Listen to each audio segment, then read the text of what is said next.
안녕하세요. 아드인문사회 아카데미에서 이번 시간에는 암기에 관한 논문을 소개해 드리도록 하겠습니다.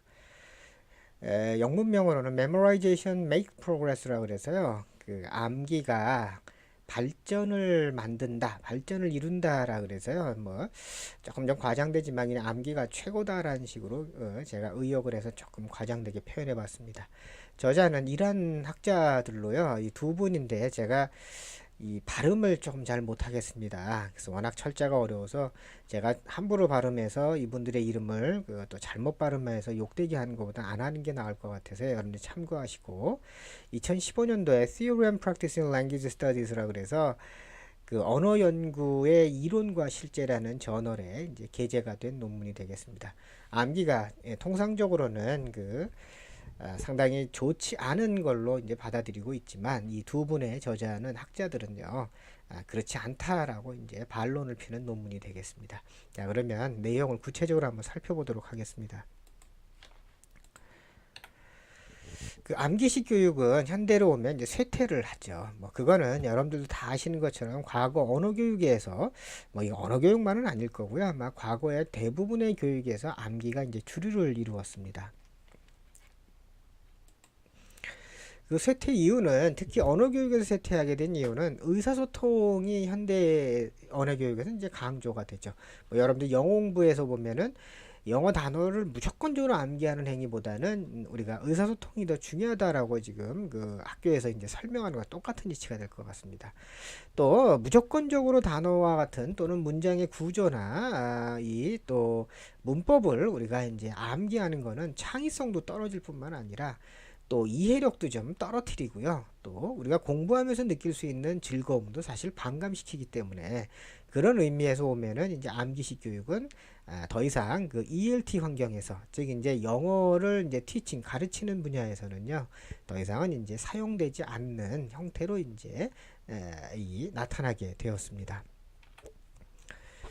그런데 그 현대 언어 교육은 이런 암기식 교육을 버린 대신에요. 아까 말씀드린 것처럼 의사소통을 이제 중시하는 교육 형태로 바뀌었고 또 의사소통이라는 거는 그 속에는 의미 협상도 상당히 많이 나타나게 될 것 같습니다. 뭐 영어로는 meaning negotiation이라 그래서요. 이거는 뭐 조금 이해를 돕게 설명을 드리면 두 명의 외국인이 한국어를 학습한다고 생각하시고요. 그러면 A라는 외국인이 제주도에 갈 거야 라고 얘기를 했습니다. 내일 나는 제주도에 갈 거야 라고 얘기를 했는데요. B라는 사람이 제주도 이런 식으로 이제 소위 퀘스천 마크처럼요. 의문문처럼 이렇게 물어봅니다. 제주도? 그러면 이 제주도란 말은 이 두 번째 사람이 그렇게 표현한 거는 제주도에 진짜 가냐라고 아마 어떤 일종의 확인하는 반문하는 형태가 될 거고요. 또 하나의 의미론. 근데 진짜로 외국인이기 때문에 제주도가 몰라서 물어볼 수도 있습니다. 제주도라고? 제주도에 간다고? 거기가 어디냐? 뭐 이런 식으로 물어볼 수도 있겠죠. 그런데 이런 거는 이제 의사소통 과정에서 보면은 우리가 끊임없이 말이에요. 이 제주도라는 말 속에 제주도가 진짜 몰라서 물은 건가 아니면은 진짜 제주도에 가려고 확인하는 건가라는 그 의미에 대한 A와 B라는 두 사람 간에 끊임없이 협상을 하게 됐죠, 이제. 그래서 언어 능력이 이제 점점 발전하게 된다라는 거니까요. 그런 현대 교육에서 보면은 무조건적으로 정해져 있는 어떤 하나의 사실을 그냥 암기하는 거는 사실 이제 피해지는 거고 당연히 이게 불필요하며 또 해롭다는 인식이 이제 늘 수밖에 없습니다. 근데 단지 이 부분에서 우리가 좀 한 가지 짚고 넘어가야 될 것은 우리가 어떤 모르는 사실은요 사실 일반적으로는 조금은 우리가 이거 그냥 외워버릴까라는 사실 본능적 충동도 있습니다 이제. 근데 그런 점을 아예 그냥 현대 영어나 현대 언어 교육에서는 이제 무시하고 있다라고 이 두 학자는 제시를 하고 암기는 장점도 있습니다. 이 두 분의 말씀에 의하면 우리가 아동이 언어를 습득하는데 언어를 배우는 데 있어서 상당한 토대가 되고 있다라는 건데요. 그 어린아이는 아동은요 우리가 언어를 배울 때에는 그 환경으로부터 주어진 환경으로부터요 언어 패턴을 자연스럽게 암기하고 있습니다. 뭐 어디 시장에 가거나 뭐라 그러면 누가요 어디가 라는 말을 들으면 어디가라는 말을 나 스스로가 계속 노출이 많이 될수록 스스로가 암기하게 되는 거죠. 그런 식으로 이제 암기는 따라서 무조건적으로 폐기해야 될 나쁜 교육 방식이 아니라 이 학습에 있어서의 보조 역할로도 충분히 가능성이 있다라고 이제 생각을 할 수가 있다라는 거고, 그러므로 이제 언어 학습에는 상당히 유용할 수가 있습니다. 왜냐하면 아기는요, 우리가 이제 소위 그 아주 유아, 아직 언어도 배우지 않은 아이는 부모가 들려주는 또는 외부에서 들려오는 무수한 언어나 소리나 또 리듬이나 이런 거를 우리가 계속 뭐 노출이 되죠. 이제 그 노출이 되면 될수록 암기가 일종의 되는 중이죠. 그래서 그렇게 되면은 언어 학습을 할 때 상당히 유리해져. 자기도 모르게 그 암기한 것들이 튀어나올 수가 있으니까요. 그러면서 이 두 분의 그 이란 학자는요, 그러니까 코란을 무조건적으로 암기하는 어떤 의미가 있을까라고 제시를 하는데요. 아마도 무조건적으로 어린아이가 코란을 암기하는 거는 처음에는 아마 이해가 전혀 안 될 거다. 그렇지만은 이게 어느 정도의 교육적인 학습이 다른 분야에서 쌓여가고 또 나이가 들어가면은 이해라는 건 당연히 늘게 되고, 그래서 이게 무조건적으로 암기하는 것이 과연 그러면 불필요한 것이냐는 좀 재론의 여지가 있다. 오히려 30대에 그러면 뭐 이건 제 말인데요. 30대에 그러면 코란을 암기를 하려고 그러면 너무 어렵죠. 근데 어린아이일 때 차라리 무조건적으로 암기했는데 이것이 자연스럽게 나이가 드는 과정에서 그 이해력이 증폭이 된다면, 그러면은 오히려 그때 더 외운 게 30대 때 외운 것보다는 더 효율적일 수도 있는 게 되겠죠. 그런 점에서 보면 암기는 이제 장점이 있다라고 이 두 학자는 설명을 하고 있고요. 또 과학적인 관점에서 보면 그 뉴럴 네트워크라 그래서요, 일종의 신경망이라고 번역할 수가 있을 텐데, 신경망의 관점에서 한번 바라보자 그럽니다. 그러니까 뉴런은 그 이 신경의 그 단위를 얘기할 텐데요.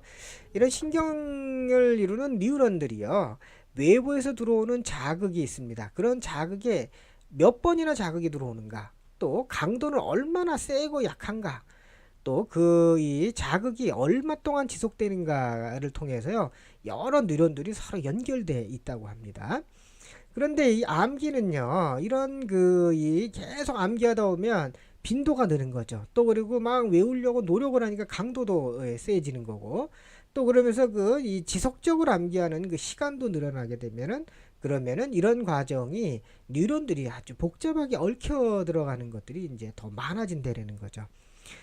그런 의미에서 보면 그 조직화된 암기는요, 신경을 성장하는데 도움이 되겠죠. 굉장히 중요하고, 그 신경의 성장이라는 건 결국에는 정신 훈련에도 이제 굉장히 기여를 할 수밖에 없다. 또 이 신경망은 일종의 컴퓨터의 그 CPU의 램에 해당이 되는데, 그러므로 이제 암기는요, 저장되어 있는 정보를 처리하는 강력한 도구가 될 수가 있기 때문에, 뭐 다 어려운 말 다 빼고 나면요, 그냥 신경망, 즉 암기를 지속하게 되면 그러면 여러 신경들이 서로 연결이 강해지고, 그러므로 이제 이 신경이 발달하는데 중요한 기능을 할 수가 있어서, 이 과학적 관점에서 보면 암기는 뭐 중요하다, 큰 역할을 할 수가 있다라고 하고요. 죄송합니다. 또 정보 처리의 관점에서 보면 우리가 작업 기억이라는 말이 있습니다. 작업 기억이라는 건 working memory라고 그러는데요. 이건 조금 뭐 어려운 말은 아니지만은, 뭐 예를 들면 이렇게 생각하시면 될 것 같아요. 우리가 한 페이지의 책을 읽는다고 생각하시죠. 한 페이지짜리의 어떤 리포트를 읽는다거나, 그러면 그때가 작업을 하는 거죠. 그 읽는 작업. 그러면 그때에 우리가 한 페이지 읽어 나갈 때요, 그때의 기억력이라는 거는 제한적이라는 겁니다. 왜냐하면 그 한 페이지 속에 들어가 있는 그 정보 중에서요, 우리는 적은 양만 저장할 수밖에 없겠죠. 기억할 수밖에 없습니다.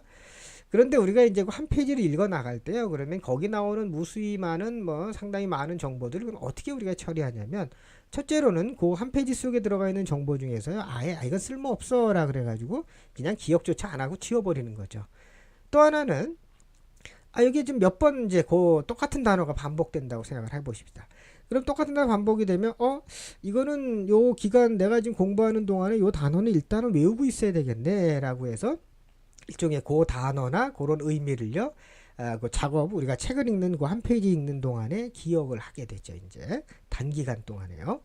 그런데 계속 하다 보니까 나중에는요, 이게 진짜 그 중에서 중요한 정보라고 판단되는 거는 우리가 장기적으로 전환을 시키는데, 이때에 장기 전환을 할 때는 뭐가 필요해지냐면 암기가 필요해진다는 겁니다. 그러면 이렇게 이제 작업 기억이라는 거, 아까 얘기한 것처럼 한 페이지 읽을 때에는 그 아주 소량의 정보만을 기억을 할 수밖에 없는데요. 그런데 우리가 계속해서 뭐 그 책 속에 나와 있는 뭐 인물 중에요, 뭐 김철수란 인물인데 그게 굉장히 중요하다고 생각을 하게 되면 김철수 하고 내일 또 외우고 내일 또 외우는 식으로 계속해서 한 40번 정도를 그렇게 노출해서 외우게 되면 그때는 자연스럽게 그 이름을 우리가 기억을 할 수가 있게 되고, 그거는 그 책을 읽을 때 단기간의 기억을 뛰어넘어서요, 평생 동안의 기억을 할 수도 있는 하나의 그 이 특징으로 자리 잡을 수도 있습니다. 그런 점에서 보면은 장기 기억을 위해서는 이그 암기가 중요하다. 근데 아까 말씀드린 것처럼 의사소통을 할 때에는 의사소통에서 나오는 내용이나 대화는 장기 기억이 어렵고 작업 기억이 있죠. 이제 그때 그 작업만 하고 있으니까. 그래서 그 중에 일부만 기억하는데, 근데 전부 암기해버리면 오히려 장기간 갈 수도 있어서 그런 장점도 있다. 근데 40번 정도는 최소 노출이 돼야지만 이제 그런 암기가 가능하다고 그러고요. 무의식적으로 기억할 수가 있게 되고, 또 우리가 이제 어떤 한 페이지를 암기한다고 가정을 했을 때 또 설명을 하면, 그때는 그냥 어떤 정보만을 그냥 단순 파악할 때랑 달리 모든 한 단어 한 단어를 다 외운다고 가정을 하게 되면, 책 속에 있는 문장 자체를 다 외운다고 하면 그때는 아주 그 글의 세밀한 특징을 우리가 볼 수가 있다는 거죠. 암기를 하기 위해서는 이제 꼼꼼히 우리가 이제 훑어봐야 될 테니까요. 근데 의사소통을 하고 우리가 남하고 대화를 할 때에는 시간상의 압박이 있습니다. A가 너 내일 뭐 하니? 라고 그러면 바로 제가 대답을 해야 되잖아요. 근데 암기는 누구하고도 상대하는 게 아니기 때문에 나 혼자서 천천히 암기해 가면 되니까, 그러다 보면 세밀한 부분도 파악할 수 있다라는 또 장점이 있습니다. 그러면 결론적으로는 암기라는 거는 장기 기억에 굉장히 중요하고, 또 그 다음에 세밀한 특징도 파악할 수 있다는 점에서도 또 가치가 있다라고, 이제 이 정보를 저장하는 정보 처리의 그 방법론적으로 말하면 그런 장점도 있다라고 이제 설명을 하고 있습니다. 그러므로 이 학습 전략으로 우리가 암기를 기억할 필요도 있다고 이제 보고 있습니다. 우리가 언어 학습을 할 때, 또는 뭐 다른 학습도 마찬가지겠지만요, 그 단순히 그냥 하나의 암기는 뭐 무식한 짓이다라는 게 아니라, 우리가 적어도 암기를 하고 있을 때에는 내 스스로가 그 한 페이지라는 공간에 있는 글들을 내가 암기하고 있다라는 거는 내가 혼자서 학습을 주도하는 중이죠. 그럴 때에는 내가 지금 내 스스로 하고 있다라는 소위 그 자기 만족감 같은 것들도 이제 생산해낼 수가 있을 거고, 또 그걸 다 외우고 났을 때에는요, 뭔가 뿌듯한 감도 있겠죠. 그런 점에서 보면은 학습 전략으로서도 암기는 가치가 있다라는 거고요. 또 암기와 이해라는 게 두 가지는 사실 떼면 뗄 수가 없다라는 겁니다. 그러니까 무슨 소리냐면, 우리가 책을 읽을 때요, 그냥 단순히 이해만 하고 넘어가면 나중에 시간이 지나면 하나도 기억이 안 나겠죠. 그러면 이해만 할 게 아니라 거기에 암기를 했다면 오히려 더 기억에 남을 수도 있겠죠. 그런 점에서 암기와 이해는 어느 한쪽만 해서는 안 되고, 이건 또 그러므로 양자가 같이 두 개가 다 충족이 돼야 된다. 그런데 그 방식은 학습하는 사람, 즉 배우는 사람, 그 책을 읽는 사람에 따라 이 사람의 어떤 지적 능력도 있을 거고 여러 가지 상황이 있겠죠. 또 그걸 우리가 한 페이지를 암기하는 환경도 있을 겁니다. 뭐 어두울 수도 있고 환할 수도 있고, 뭐 글이 쉬울 수도 있고 어려울 수도 있고요. 또 이제 실제로 또 교사, 즉 가르치는 사람이 어떤 능력을 발휘하느냐에 따라서 암기와 이해가 두 개가 동시에 충족될 수도 있고 이럴 것 같습니다. 또 그리고 암기를 먼저 하고 그리고 이해를 할 수도 있습니다. 아까 쿨한처럼 어린아이가 그냥 무조건적으로 외우고 나중에 나이가 들면 이해할 수도 있고, 저도 어릴 때 용비어 천가 학교 다닐 때 무조건 외웠거든요. 학교에서 안 외우면 또 매맞으니까. 그러면 그렇게 외우다 보면 나중에는 국어 시간에 뭐 하다 보면 이게 그런 뜻이었구나 라고 이해가 되기도 하고, 또 거꾸로 이해를 먼저 하고요, 이건 이런 뜻이네 라고 해놓고 그 뒤에 암기를 할 수도 있겠죠. 어떻게 해도 이거는 상관은 없지만 암기와 이해는 동시에 상호 간에 충족이 될수록 좋은 게 되고, 방법은 사람이나 여러 환경에 따라 달라질 수가 있다라고 이제 할 수가 있겠고요.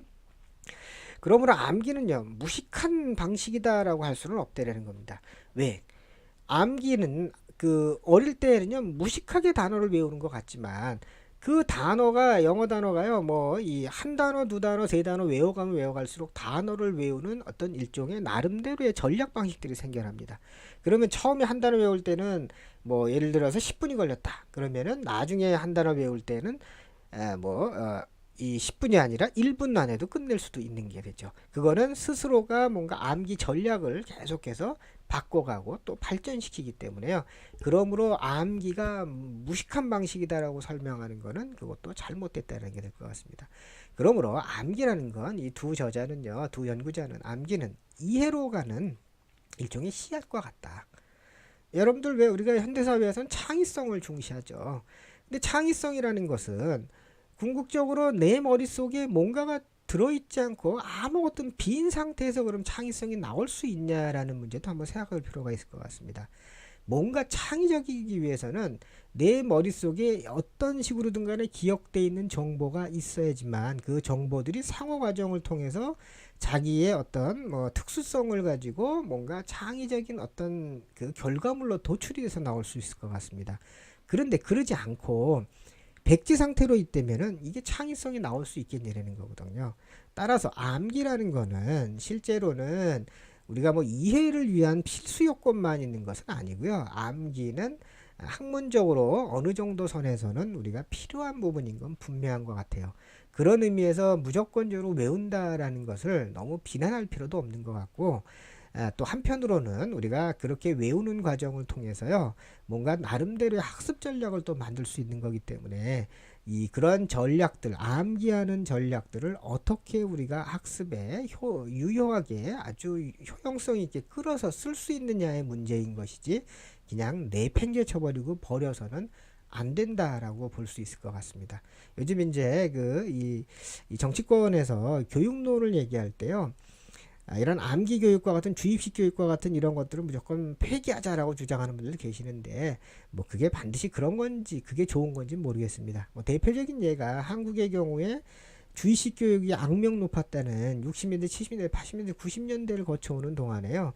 그 주입식 교육을 통한 그 무조건적 암기 세대들이 대한민국의 어떤 각계에서 과학 분야를 비롯한 각 분야에서 보면 상당한 발전을 이루었죠. 거의 세계에서 보기 드물 정도의 발전을 이뤘다고 그러지 않습니까? 그러면 그 무식하게 외운 암기가 과연 그러면 그 전혀 무가치냐라는 거거든요.